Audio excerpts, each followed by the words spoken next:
Manifesto of the Communism? I forgot the title. A similar movement is going on before our own eyes. Modern bourgeois society, with its relations of production, of exchange, and of property, a society that has conjured up such gigantic means of production and of exchange, is like the sorcerer who is no longer able to control the powers of the nether world whom he has called up by his spells. For many a decade past, the history of industry and commerce is but the history of the revolt of modern productive forces against modern conditions of production, against the property relations that are the conditions for the existence of the bourgeoisie and its rule. It is enough to mention the commercial crises that by their periodical return put on its trial each time more threateningly the existence of the entire bourgeois society. In these crises, a great part not only of the existing products, but also previously created productive forces are periodically destroyed. In these crises, there are breakouts of an epidemic that, in all earlier epochs, would have seemed an absurdity. The epidemic of overproduction. Society suddenly finds itself put back into a state of momentary barbarism. It appears as if famine, a universal war of devastation, had cut off the supply of every means of subsistence. Industry and commerce seem to be destroyed. And why? Because there's too much civilization, too much means of subsistence, too much industry, too much commerce. The productive forces at the disposal of society no longer tend to further the development of the conditions of the bourgeois. On the contrary, they have become too powerful for these conditions, by which they are fettered, and so on as they overcome these fetters, they bring disorder into the whole of bourgeois society, endanger the existence of bourgeois property. The conditions of bourgeois society are too narrow to comprise the wealth created by them. And how does the bourgeoisie get over these crises? On the one hand, by enforced destruction of a mass of productive forces, on the other, by the conquest of new markets, and by the more thorough exploitation of the old ones, that is to say, by paving the way for more extensive and more destructive crises, and by diminishing the means whereby crises are prevented. The weapons with which the bourgeoisie felled feudalism to the ground are now turned against the bourgeoisie itself. But not only has the bourgeoisie forged the weapons that bring death to itself, it has also called into existence the men who are to wield those weapons, the modern working class, the proletarians.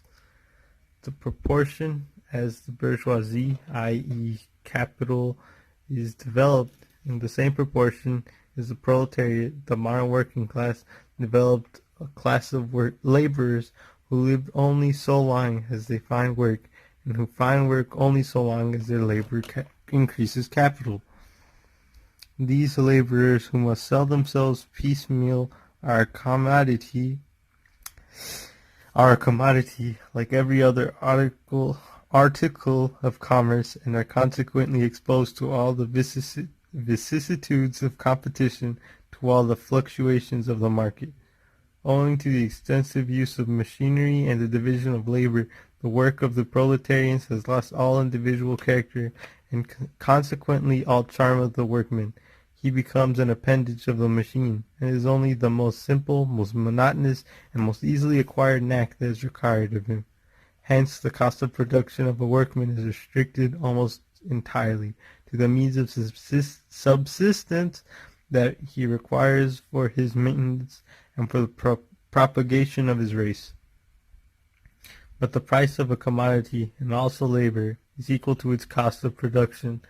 The proportion, therefore, as the repulsiveness of the work increases, the wage decreases.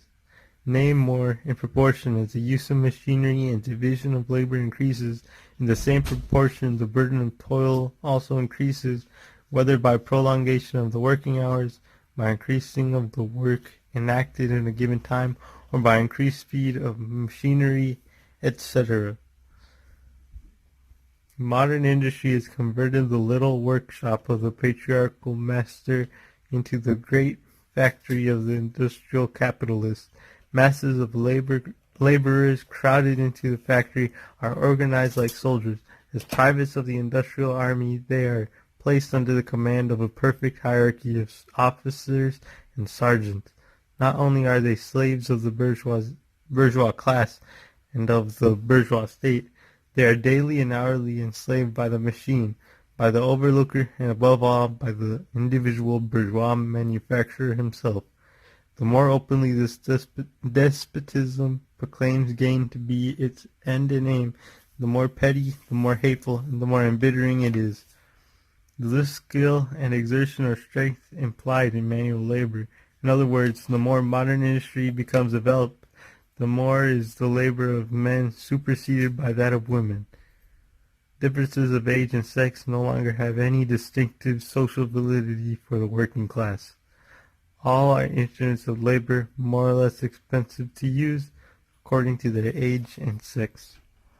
No sooner is the exploitation of the laborer by the manufacturer so far at an end that he receives his wages in cash than he is set upon by other portions of the bourgeoisie, the landlord, the shopkeeper, the pawnbroker, etc. The lower strata of the middle class, the small tradespeople, shopkeepers, and retired tradesmen generally, the handicraftsmen and peasants, all these sink gradually into the proletariat, partly because of their diminutive capital does not suffice for the scale on which modern industry is carried on, and is swamped in the competition with the large capitalist party, partly because their specialized skill is rendered worthless by new methods of production. Thus the proletariat is recruited from all classes of the population. The proletariat goes through various stages of development. With its birth begins its struggle with the bourgeoisie. At first the contest is carried on by individual laborers, then by the work people of a factory, then by the operatives of one trade in one locality against the individual bourgeois who directly exploits them. They direct their attacks not against the bourgeois conditions of production, but against the instruments of production themselves. They destroy imported wares that compete with their labor. They smash to pieces machinery. They set factories ablaze. They seek to restore by force the vanished status of the workmen of the Middle Ages. At this stage, the laborers still form an incoherent mass scattered over the whole country and broken up by their mutual competition. If anywhere they unite to form more compact bodies, this is not yet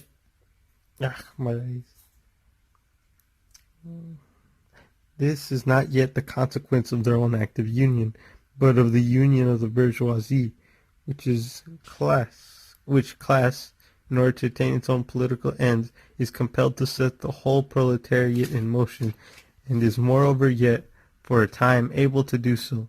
At this stage, therefore, the proletarians do not fight their enemies, but the enemies of their enemies, the remnants of absolute monarchy, the landowners, the non-industrial bourgeois, the petty bourgeoisie. Thus, the whole historical movement is concentrated in the hands of the bourgeoisie. Every victory so obtained is the victory of the bourgeoisie. But with the development of industry, the proletariat not only increases in number, it becomes concentrated in greater masses. Its strength grows, and it feels the strength more. The various interests and conditions of life within the ranks of the proletariat are more and more equalized, in proportion as machinery obliterates all distinctions of labor and nearly everywhere reduces wages to the same low level. The growing competition among the bourgeois and the resulting commercial crises make the wages of the worker even more fluctuating. The unceasing improvement of machinery, ever more rapidly developing, makes their livelihood more and more precarious. The collision between individual workmen and individual bourgeois take more and more the character of collisions between two classes. Thereupon the workers begin to form combinations, trades unions, against the bourgeois, and they club together in order to keep up the rate of wages. They found permanent associations in order to make provision beforehand for these occasional revolts. Here and there the contest breaks out into riots.